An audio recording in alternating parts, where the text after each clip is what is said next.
Alright, welcome to Did They Game It, a show where we look at video games based on movies, TV shows, and pop culture to see if they could successfully adapt it. Today I'll be looking at RoboCop 3 for the Super Nintendo, and much like RoboCop with his jetpack, I'll be flying solo today. And yes, for those who didn't know, in RoboCop 3, RoboCop gets a jetpack. So for the game part of this, I was actually surprised that I kept playing it. When you first start it, the controls are kind of janky. They have it where to shoot up, you press a completely different button instead of just using the D-pad up and pressing shoot, which really kind of threw me off for a little bit because every other game I played, you just look up. That's about it. So right off the bat, that threw me off, and then I kept dying right away. And it's not even like it's a difficult game to pick up. It's just very hard right when you start off. When you look it up, I actually saw under the AI answers a major criticism of the game is its high and sometimes unfair difficulty with no checkpoints and a lack of invincibility after taking a hit. Players may need to rely on memorization of enemy placements to progress. And all of that is true. The game is extremely difficult, but I still found fun in it. Like I kept replaying it and I don't know how many times I died. I spent days trying to beat it. And I eventually did beat it, which this is one of those games. If you beat it, you feel like you accomplished something because it took a lot to get through this. Like I had to pause it and take breaks and walk away because you get to a point where you really do not want to die and restart. Uh, the very the very last level when I beat it last night, I had no lives left and I only had one hit left when I beat the game. So I felt really good right after that and I could finally eat. I didn't eat at all yesterday because I was just trying to beat this game. Overall, I mean it's RoboCop 3. They did game it. You feel like RoboCop, the movements look like RoboCop, the speeds like RoboCop. I just think that it's mostly like the length. You can tell that they just made this game difficult because there's not a lot to it. I know there's only 6 levels because you play on the street again, then you go into a parking garage, then you're on your jetpack flying around, then you're in the church, then jetpack again, and then you're at OCP headquarters, which, to their credit, all that was in the game. So they did match that up. There's even rats in the game, which were in the movie, and annoyingly enough, the rats took me out a few times. Like you're fighting robots, people with guns, a whole army, and I kept getting taken out by rats. So that was actually a pretty annoying way to lose. The run through, if you don't die, because I watched somebody do it on YouTube after I beat this, he beat it in about 20 something minutes without dying. So it's not a long game at all. It was all just based on difficulty for you to keep playing over and over. So if I was a kid and I was playing this back in the day, I definitely would have kept playing it because it's fun enough to keep going. It's not as frustrating as everything I read because I looked on Reddit and people are talking about rage quitting and that it's just an awful game. I wouldn't say it was awful. I honestly, this is one of the rare occasions where I enjoyed this more than the movie because I watched the movie last night after I beat it, and I haven't watched the movie since I was a kid. I think maybe 12. We used to only have 5 channels, we didn't have any cable. And the unfortunate thing about having only 5 channels is they never show you the good versions of movies. Like I never got RoboCop 1. I think sometimes we got 2 and I would always get RoboCop 3 on TV. And I only watched it once. So revisiting that, it's still as bad as I thought it was. And I love RoboCop 2. Also, I love RoboCop 1. I'm okay with RoboCop 2. But I love RoboCop, I love the character, so that's why number 3 is so disappointing. Game wise, I really wasn't that disappointed. I think it's a very challenging game. If somebody could beat it without dying, or like the AI said, you have to basically lose and see where enemies are at because they shoot you off screen and you can't shoot them off screen unless their arm is sticking out or something like that.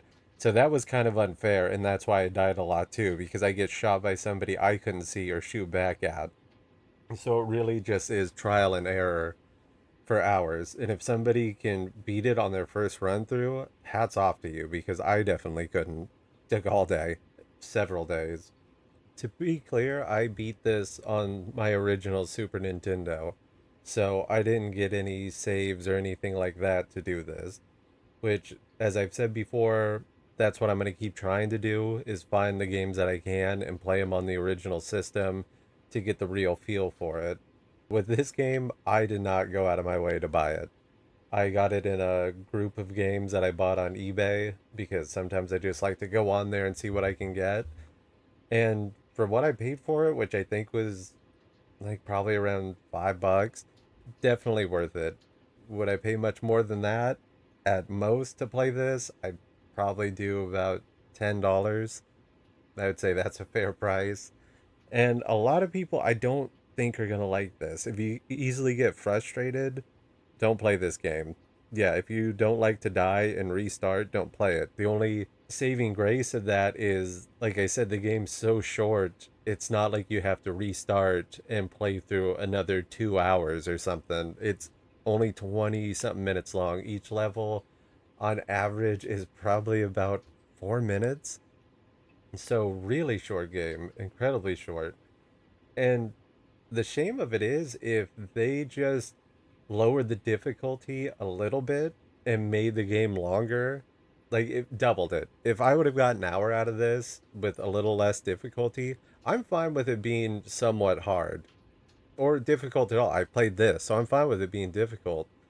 But at a certain point where your whole gimmick, which I know is a big thing with Nintendo and older games, is to just have you keep dying instead of actually making a lengthier game, I don't really care for that, and it does get annoying.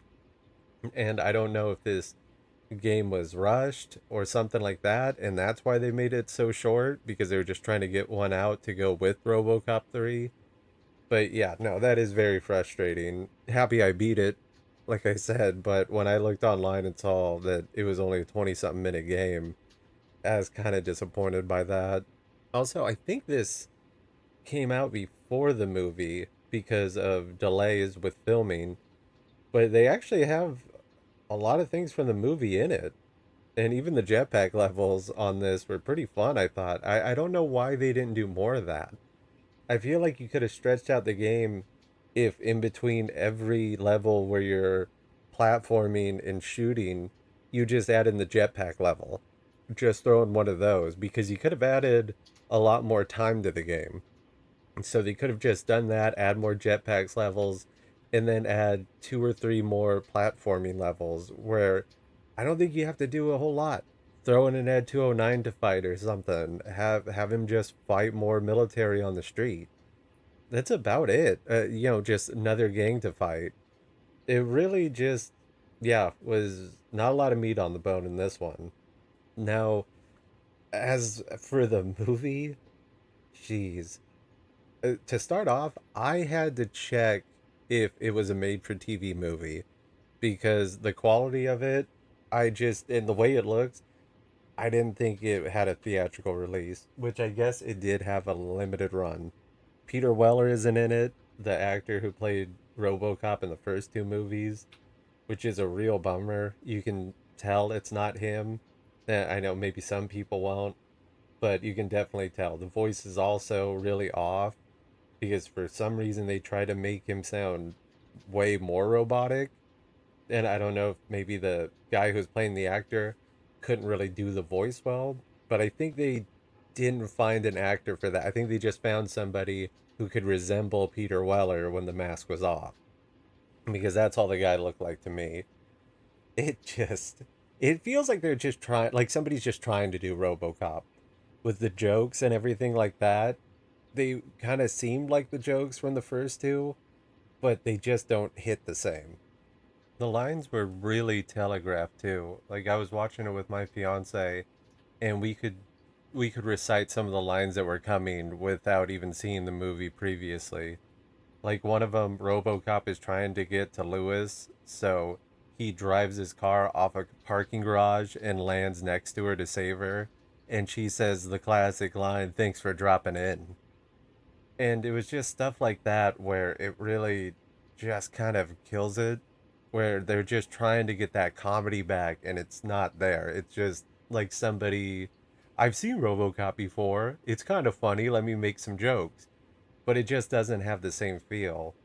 Also, a lot of stuff was just so on the nose where you saw it coming, or it just, like for instance, the doctor that works on RoboCop, her name is Dr. Lazarus, and I thought that was somebody being a smartass, like saying that, oh, you bring people back to life, Dr. Lazarus. No, that's her actual name. That's the character's name. And I thought, wow, that is just really too on the nose. And then, they telegraph things that are going to happen. Like his partner, they say, "Hey, aren't you going to wear body armor?" And she says, "No, I'm off duty." Well, you can see what happens. I think they were trying to hide that one of the enemy robots for RoboCop was a robot. Like it seemed like they entered it like it was a reveal later on in the movie when we thought they were going for the character was a robot to begin with because it had robotic movements, like it popped open its eyes like a robot, and then when it would walk into the room, the way it would scan and turn its neck was like a robot. So I don't know if maybe I misread that or if they thought it was subtle and they were gonna like have it be a big reveal. And then just the fight scenes between RoboCop and the robot, like it was a samurai robot, and it starts walking at him from about 30 feet off, just spinning the sword in a circle, and it gives him time to attach a gun to his arm and shoot it, and that was it. He just shot it in the face, and then it just broke. And that was the big fight scene in the middle of the movie, and I just, what? Like that's what I thought. Was that it? But don't worry, at the end they bring in two more samurai robots. And then they do this like they flip over him on either side and just like nudge him over. And there's a lot of fighting stuff like that in the movie where I don't know who thought that was a good idea or why they added it. Because we would just look at each other and laugh. And so I don't know if they just thought it would be really cool, but that was a big problem in this movie is it was that classic thing where for some reason the villain waits or takes forever to do stuff. Like of course you have a little girl who's a whiz with computers and somehow can just hack everything. And this isn't like a kid-friendly movie, but I feel like it was made for kids the way things work. Like she just plugs into an Ed 209 and reprograms it within seconds. And you're telling me you got nobody on the team or found anybody who could do that for you? And also this little girl just knows where like all their ports are to plug in. It makes no sense. Just like RoboCop. When the doctor comes to work on him in like an underground facility, she walks up and says, "I'm going to turn you off now." And there's just like a dial she turns on top of his helmet next to his visor. And I just thought, wait, hold on. So if I get into close combat with RoboCop, there's a dial that if I just turn it really quick, he shuts down. There was a lot of stuff like that in this movie where it just seems super lazy, where I just don't understand how you could put that in and nobody thought, yeah, that doesn't really make sense. Maybe we should kind of remove that. But also, the company that was producing it was going bankrupt at the time, and that might have been another reason why some of this stuff happened. Like, I guess from what I understand, Peter Weller was willing to do RoboCop 3, but he was doing another film called Naked Lunch. I've never seen it, but probably better than RoboCop 3, I'm just going to guess. And they didn't have time to wait for him.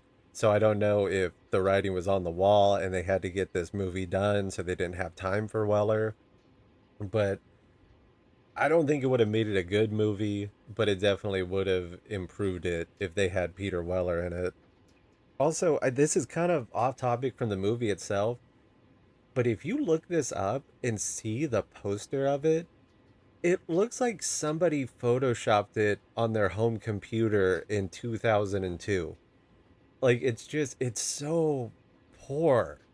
Because if you look at RoboCop 1 and RoboCop 2, those posters, I actually have a RoboCop 2 poster in this room, and it's a really cool poster to me.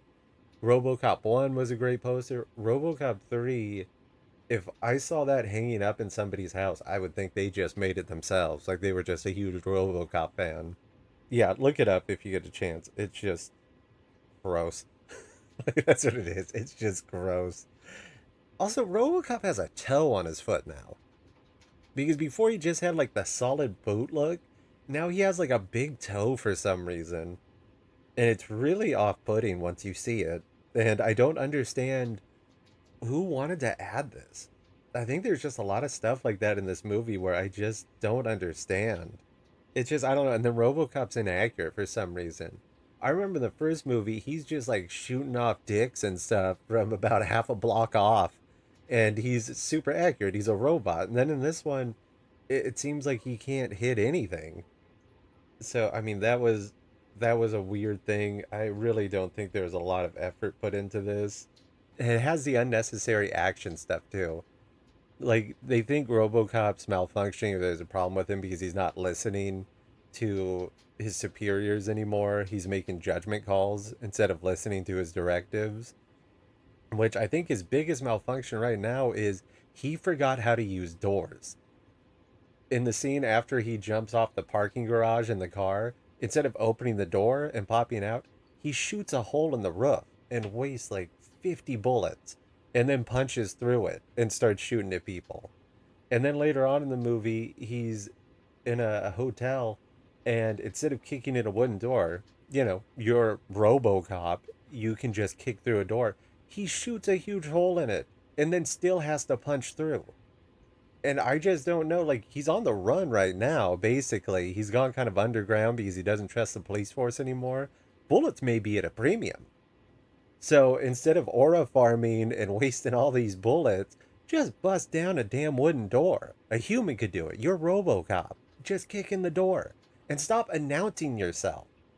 Like there's a bunch of cliche stuff like that where the enemies and the RoboCop keep announcing themselves with these actions, and I don't understand it. Also, there's a weird scene in the hallway where he shoots a gun out of a guy's hand and keeps like shooting it in the air where it's just spinning around. And I'm pretty sure if you look, you can see like there's a rope or a line holding it up. It's real primo quality in this one. I would not suggest it. I didn't hate watching it. I think it was more for the comedic value than anything, but I would not suggest anybody watching it. I don't think it ruins the first two RoboCops at all. I just think it's really pointless and it's not good. I mean, people didn't like RoboCop 2. I thought it was still okay. They had the weird thing about the kid drug dealer, and then I don't know why the kid drug dealer in the second one was more okay for me than the kid genius in this one who could just reprogram Ed 209s and this sophisticated software. It's just weird. Like the things they show too, like she hijacks into this camera at OCP with just like these little clamps. That's all she does is plug clamps onto wires, and then she has access to all the surveillance footage. And that's why I think this isn't kid friendly because they have like a lot of suicide jokes in this one. So I just don't think it's supposed to be kid friendly, but they have these kid things where it's like, yeah, if I was 10 or 11 and I saw that, I probably wouldn't question it too much. I would think, yeah, maybe somebody could do that. But it's a weird movie. It's not for adults, but it's not for children. What else did I have a problem with? Lots of problems in this one. I yeah, I wanted it to end too. At a point, I started looking at how much time was left, and I think it still had about 20 something minutes left. So that tells you a lot about it. So, like in the game, RoboCop flies in on his jetpack, starts blowing up tanks and helping all these people from the sort of military-esque people that moved in to clear them out. Then he goes to OCP, fights. I don't know if you could say he fights. He engages with two more samurai robots until the little girl, for some reason, is given time to reprogram and make them kill themselves. Like the main military bad guy sees that she's messing with the computer and he's like, "Whoa, what are you doing? Hey, stop that." What? And gives her, instead of just shooting her in the head, gives her time to do this and reprograms them. Then the samurais kill each other. The guy, of course, has a self destruct going. RoboCop grabs Dr. Lazarus and little Bill Gates, and they fly off together. And then, you got the classic scene where another bad OCP CEO says, "Well, I gotta hand it to you. You did a good job. What was your name? Murphy?" And he does like the weirdest smile when he says it. And he goes, "Murphy?" And then gives this real cheesy smile. And of course, I said it before it even ended. My friends call me Murphy. You call me RoboCop. And then it ends.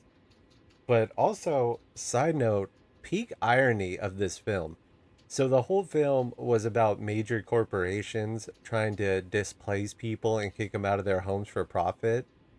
And the final scene, from what I read, was filmed in Atlanta, Georgia, in a neighborhood where everybody was, get this, displaced and kicked out for the 96 Olympics. I think it was the 96 Olympics in Atlanta, Georgia. So that is peak irony. And I guess you could call it a funny side note. Yeah, because my fiance brought that up, and then I looked into it. Yeah, they cleared out the street for the Olympics, displaced all these people, and then made a film there about the evils of displacing people for a corporation. So I don't know. Do with that information what you will. I just thought it was something that had to be mentioned. But back to the comparison between the game and the movie, all the settings are there. The rats are there. The jetpack. Yeah, the whole. I mean, it's RoboCop 3. It just should have been a longer game. They also have a version on the Sega and NES version. I might end up buying the NES version and playing that and seeing if it's any better. Because from what I read online, some people say the NES version's better. I don't know. Sega One, from what I saw, is basically the same. But if you're gonna watch a RoboCop movie, I mean, just not this one. They actually have a good RoboCop documentary watched on Amazon. It's called RoboDoc. It's actually pretty interesting, and I suggest anybody who's a RoboCop fan should check that out. I will probably end up playing because I have the first RoboCop on the NES. So I'll probably end up playing that and reviewing that because like I said, I love RoboCop. I remember as a kid I used to watch the cartoon show and I don't think I even watched the first RoboCop until probably like man, it might have been watching it all the way through, maybe 20s or something. Instead I had seen this. And as a kid, I saw this and I saw the cartoon. I like the cartoon better, but yeah, I still liked RoboCop. So that just might say what a good character RoboCop is. If you can watch this crap and still like him, it's pretty good. But like I said, didn't ruin anything, which I think is kind of a trend now that you just hope something doesn't ruin the previous movies. Now, this one wasn't too far out. It was only a few years removed from RoboCop 2. So I guess it didn't have that chance. But honestly, the remake was even better. So in my list of RoboCop the movies, it would go one, two, remake, then three. Like I said, it would have been better for a TV movie. That's what it felt like. It was the choreography and the filming and stuff like that was good for a TV movie. For a theatrical release, no, it was weird. And I think my favorite part of this was when Lewis, I guess it didn't, Lewis dies. But when she dies, he has this weird part where he just goes, "Officer down." And I don't know why it was the most hilarious part to me. The whole movie is just absurd. Don't watch it. That's my suggestion. Don't watch it.